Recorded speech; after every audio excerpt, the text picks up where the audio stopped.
Welcome into Straight to the Chase here on the Fantasy Baseball Advice Network in conjunction with Fantasy Sports Advice Network. Hey, coming to you from the Mott and Bailey Basement Bar, I am your host, Chase Thornton. Now, you might know me from my Operation Domination podcast Wednesday nights on the Fantasy Football Advice Network, but here we are all about baseball, fantasy baseball to be exact. And this episode is kind of our ceremonial first pitch, right? It's the debut show here on Fantasy Baseball Advice Network. And what better way to throw out our first pitch than by talking about fantasy pitchers? Specifically, we're talking about fantasy pitchers who, for one reason or another, are due to see big increases in their inning counts this season. Now, to me, it doesn't matter if you're talking head-to-head points leagues, roto and categories, whatever. More innings for your starters means more bites of the apple, right? More opportunities to score you fantasy points or rack up those stats that you need. More opportunities for strikeouts, more opportunities for wins. If you are in a points league, like me, as I am in my home league, more innings equals more points almost by default, right? My league gives pitchers a point per out. So a basic inning is 3 points right off the bat, and strikeouts add to that. So if you can find a high innings guy with a reasonable whip and a K per 9 rate over 9, I mean, you're golden. That's the target prototype, right? So, last season, I'm doing my research before the draft, that I really prioritized guys like Logan Webb, Logan Gilbert. And now, before you hit my comments, no, Logan was not just the strategy. I wasn't targeting Logan Allen and Logan Gillespie and Logan Paul and Logan's Run. The Logan thing was just a coincidence, okay? But what I was looking at were guys with big workloads, okay? Pitchers that were hopefully in starting rotations, early in the starting rotation, projected to have that consistently high innings count, and also then like a low walks per 9 rate, okay? So like I said, in a points league, with a point per out, a guy like that, you're basically starting with at least 15 points right off the bat, and you're going up from there with every strikeout and every out that he gets past the 5th inning. Okay, yes, hits and walks and runs, they all subtract from that, but for even just a solid pitcher, if he's got a high innings total, that's going to mitigate that damage more often than not, right? So before we get into it, I want to remind you, please hit that like button, hit the subscribe button, hit the bell notification so you can always be informed of new content when it drops here. We're going to be seeing each other several times a week, every week here in the lead up to opening day. And, at the very least, I'll be here. So I will hope to see you each week too.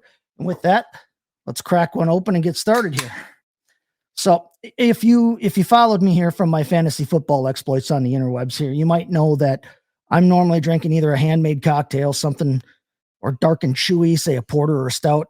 We don't serve a lot of blue and silver cans here at the Mott and Bailey, but we're switching it up this week a little bit in honor of legendary Brewers announcer Bob Uecker. This past Sunday would have been his 91st birthday. As you may know, we lost him here earlier this month. So we're cracking Miller Lights here in his honor on the premiere episode here. So I just want to say rest in peace, Bob. Thanks for all the memories, and hey, enjoy the front row. So getting to the pitchers here, first up, we're going to bring up last year's National League Rookie of the Year, Mr. Paul Skeens. Now, the Pirates ace is currently going as the SP2 and the 14th overall player in drafts. So if you're slotted late in the first round of a standard size league, you've got a shot to either grab him with your first or maybe gamble a little bit and get him right after the turn. But either way, if you do get him, you're getting a stud. Okay. And remember, he wasn't promoted until mid-May last season. There was a little bit of controversy. Why haven't they just taken him from the get-go? And are they trying to manipulate his time? But when he made it up, he was lights freaking out. Okay. He put up phenomenal numbers, and he did it in only 23 starts last season. He ended up with only 133 innings overall. This year, now listen, expect him to go for 185 plus. And when you consider he was third among starting pitchers in terms of fantasy points per inning last season, and he was actually the leader among guys who pitched more than just a couple of days, literally. I mean, you've got a season-defining player for you in your fantasy rotation there, okay? He sported an ERA at just 1.96. He held opponents to just a 193 batting average, and he had a K per 9 over 11.5. This man lived up to the hype. The mustache lived up to the hype. Paul David Skeens is the real deal, everybody. Oh, and by the way, if you hadn't paid attention, he's dating Livy Dunn. So, I mean, it's Paul's world. We're just living in it. And Someday he probably won't be pitching for the Pirates, but until then, my Brewers here have to deal with him, damn it. So cheers to that, I guess. But our next name here might have gotten a little lost in the shuffle in light of the Shohei Ohtani hype and the circus that was surrounding his new teammate that just signed, Roki Sasaki. But we're talking about Yoshinobu Yamamoto. Okay. Now he's your SP14 coming off the board at 53 overall. But Yamamoto was expected to be a real big part of that Dodgers rotation last season from the get-go. And then he got off to that disastrous start in the Korea League with the 5 earned runs in just 1 inning pitch, took the loss in his first start with his new team. And some lesser fantasy managers out there might have panicked a little bit. But when he got the ball back 9 days later, when they got back stateside and started the real regular season, he looked like ace material just about every time he took the mound for the rest of the year. But he's on our list today for a reason, and that reason last year was a triceps injury that originally was termed a rotator cuff strain, and then they said it was maybe a tricep injury, soreness. There's some mystery surrounding that, but either way, the injury cost him 3 months last season, and it held him just to 18 starts and 90 innings pitched. Now, as I said, he did a lot with the innings he had. He went 7-2 with an ERA at an even 3. His whip was 1-1-1-1, straight ones across the board. He had a K per 9 at 10.5. Right now, he slots in as the Dodgers' probable number 2 starter to begin the season, at least. But if he could stay healthy with that Dodgers lineup behind him, he could really cook this season. I mean, maybe you could talk up that injury from last season to your league mates, try and coax him down the draft board a bit. But Yoshinobu Yamamoto, another guy with the stuff to anchor your rotation, and he can do it at a starting pitcher 2 type cost. And then moving on, I'm a little bit older than the average bear, or at least I kind of feel like it sometimes, but I come from a time when the Atlanta Braves dominated on the strength of their pitching staff, and it seemed like they were always able to find another guy to plug in and just keep rolling, right? And last season, Spencer Schwellenbach had that same kind of feel to him. I mean, at least to me. I don't know about you guys, but he was another guy who wasn't called up till the last week of May.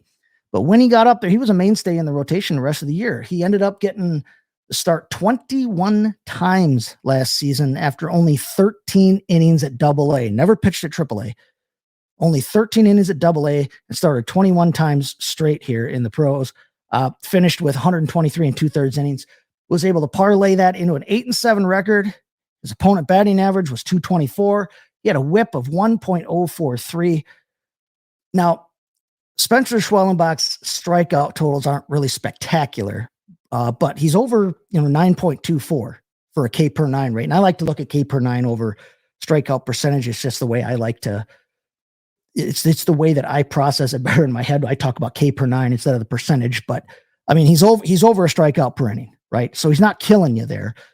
He just makes guys swing at his pitches. He gets outs. Thing is, he's probably the number 3 in this rotation at the worst until the other Spencer comes back. And I talk about Spencer Strider, who's probably never been the other Spencer in his life. But, he averaged almost 6 full innings per start last year. I think this is going to be a friendly lineup behind him once Acuna makes it back. Schwelly's coming off the board as SP28. He's 92nd overall. So he's a solid number 3 starter who I think can put up number 2 type numbers in points leagues for sure for you. So you keep an eye on Schwellenbach there too. And with that, we're going to raise our drinks here and we're going to give a cheer for the next pitcher on our list in the Seattle Mariners, Brian Woo!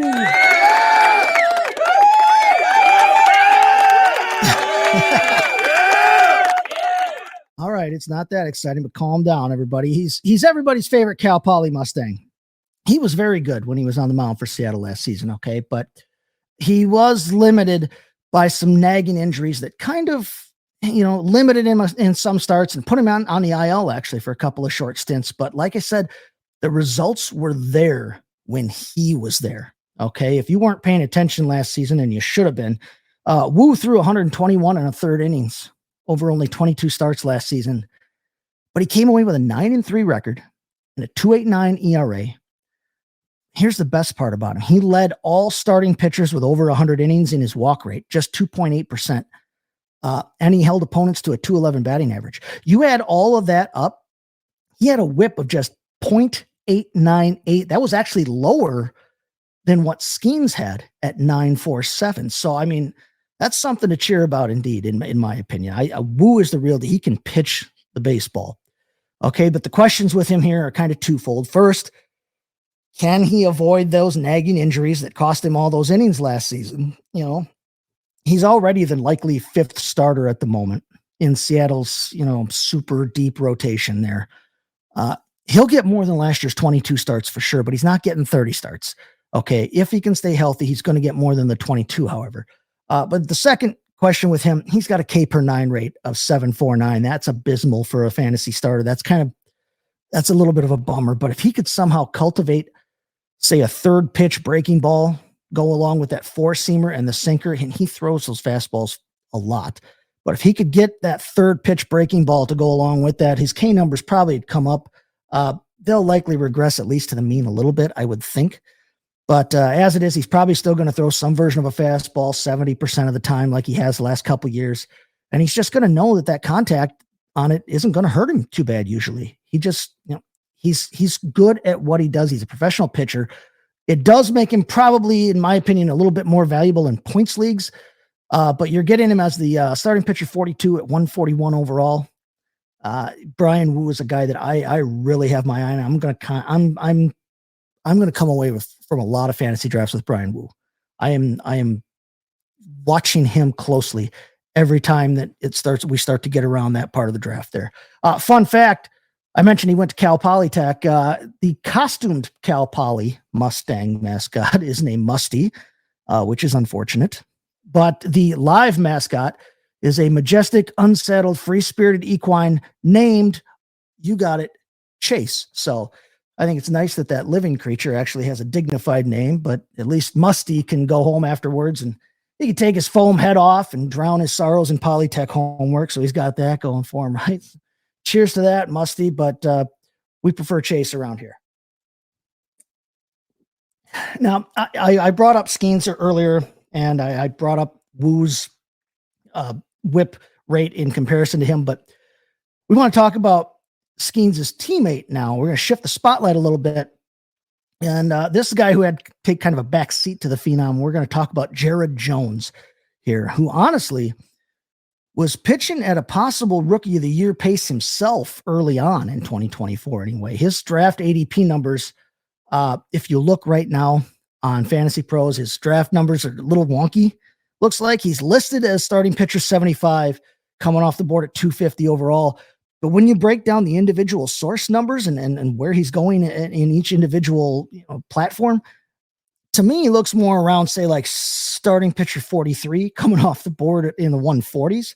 And that's at least more where I think he should be, and I think where he will be when all's said and done for you there. But 22 starts last season, 121 and 2/3 innings pitched. He had an overall K per 9 of 9.76, which wasn't shooting the moon, but I mean, it wasn't quite, woo numbers either. Woo, right? Still fun to say, but sorry. Anyway, his season was looking real good up until he had a lat strain that cost him almost all of July and August. Okay. And afterwards, he wasn't quite as effective when he came back. Only had one win after he came back. His innings per start were down too after that. Strikeout totals and his rates were still there. Like I said, they weren't great before, but at least he maintained them after he came back. So that's encouraging. Limited his walks really well for the first month of the season. If you were paying attention, I had him on my fantasy team. I was thrilled with it till he had to go on the IL, like I said. But that first month and a half of the season, he was really limiting the walks, but his command kind of dipped in late May, and his walk rate increased after that. But before the injury, he had a whip of 1.110. Okay. But after he came back, that jumped up to 1.435. So, he should be fully healthy to start the season. I think that's behind him. He should slot in as the number 3 in the rotation there behind Skeens and Mitch Keller. And the word last year and the word in the offseason here is that he's been working on a curveball. It's a third pitch. He was working on it like kind of late last season. That's something all the gurus out there have been wanting to see from him. They think that could increase his effectiveness. Right now, he relies just on 2 pitches, but if he can figure that curveball out there and use that, or even have that as just a threat in the back of guys' minds, that K per 9 rate might come up some too. It might, if he can sneak that over 10, I think he'd be a real fun ad. But Jared Jones, kind of the third wheel in that Pirate rotation. Everybody's obviously, for good reason, enamored with Skeens. Everybody likes Keller. Jared Jones is a guy that really helped me out last year when I had him on the roster when he was on the mound, especially early in the season there. But last guy we're going to talk about in this episode is going to be the perfect bridge to our next show. So next time out, you find me here on Fantasy Baseball Advice Network, straight to the chase. We're going to be talking about starting pitchers coming off injuries, major injuries that cost them either all or essentially all of last season. But, guys who definitely need to be on fantasy radars. But we're going to talk about Matthew Boyd right now. He's a newly minted Chicago Cub. He signed a 2-year deal with them, around $29 million off the top of my head, I believe. But he pitched less in 2024 than any other guy that we've talked about so far today. But he was actually really effective when he was out there for the Guardians, and he actually pitched meaningful innings for them all the way through the postseason. Boyd is coming off Tommy John surgery, and so he didn't even sign with Cleveland until June. But he hit the ground running for them in August, and when they finally called him up, he ended up with 39 2/3 innings across 8 starts. He was only 2-2, but he had an ERA at 2.72 and a WHIP of 1.134. His K9 rate was 10.4. Now, if you look at all those numbers and you compare them to his career averages, they all blow his career averages away, to be honest. I mean, he pitched very well compared to his career averages when he came back last season. But the numbers he did put up would look pretty nice with a full season's workload. Heck, even if he only got to the mid-20s for say, a number of starts. If he pitched as much this coming year with those same results as the other guys on this list, the Woos and Joneses, if he could get up there 22, 23 starts even and stay healthy, those are nice numbers, and he's going to be effective for you when he's out there on the mound, especially if he can continue to limit the home run ball. That's been kind of a problem for him in his career. In fact, he led the American League, I believe it was, in home runs allowed in 2019, and I think even in COVID year 2020. So I mean, that's been a problem for him, keeping the ball in the yard, but he did a good job of limiting that last year when he came back, and he gave up 4 home runs in those 8 starts. So about 1 every other. But he's been, really good when he's been, on the mound. He was really good on the mound last year, but therein lies the rub, as we say in the land of English majors. Boyd hasn't carried a full season's workload since 2019. Again, various reasons, 2020, COVID year, whatever, but he hasn't topped 15 starts in a major league season since then. And he's had a litany of injuries, but he looks set to be the Cubs' number 4 starter. They did, like I said, they signed him to that 2-year deal. He should at least outlast those 8 starts from last year. He's going to have a lineup behind him that I think is going to score more than league average. It's, especially after they added Kyle Tucker. I love Kyle Tucker. I love him in fantasy. I love him on the real baseball field. And now he plays for the Cubs, and I got to temper that love. But, when Boyd gets drafted, anyway, bringing it back to Boyd here, he's coming off the board as a starting pitcher 98. He's 325th overall, 325th overall. So, I mean, he's basically free. If you want Matthew Boyd, you can have him. That's what everybody's telling you. And I'm here to tell you, I think you want him at that price. Okay. I really like taking him as one of your back end starters. You draft 8 or so, however many, depending on your roster sizes and however many guys you got to use. But I like taking him as one of my back end starters who I think is going to have upside, but a guy that I'm not going to feel like a lot of pressure to hang on to as the season progresses. If he doesn't quite live up to the tepid hype that I'm giving you all here, you don't have to, feel that pressure to hang on. Oh, geez, he might blow up. He might blow up. You don't have to feel like that about him. But if he maintains that success that he had last season, if he has figured it out a little bit here in terms of how to keep the ball in the yard, And if he pitches 20 or more games for the Cubs at the same level that he pitched for the Guardians last season, man, I mean, he would be a huge find at his current ADP there. So, I mean, there you got a couple of guys, like I said, just a list of guys that I think are going to have a lot more innings this season than last season. They're guys that scored a lot of points per inning, fantasy points per inning, if you're a points league guy. But also, like I said, if you're looking for starters, innings equal more stats. So you want those guys that are going to have higher innings. And these are some guys that I mean, Skeens is on everybody's radar, and he should be. But I'm here to tell you, it might even be better than it was last year because of the innings increase he's going to see starting a full season's worth of games and not just 23 games. Guys like Schwellenbach, these are guys that are going to get drafted. These back end guy here, Matthew Boyd, is a guy that you might be able to, sneak onto your roster, or not sneak onto your roster, but you might be able to sneak through some big points from him when you draft him and the other guys in your league don't. But that's going to do it for this episode of Straight to the Chase here. Again, like, subscribe, hit the bell notification, et cetera, all of that, so you can keep up with the podcast. Head on over to fantasybaseballadvice.com. It's down there on the ticker. That's where you're going to find all my baseball content. Right now, we got an article up over there covering the guys we just talked about here.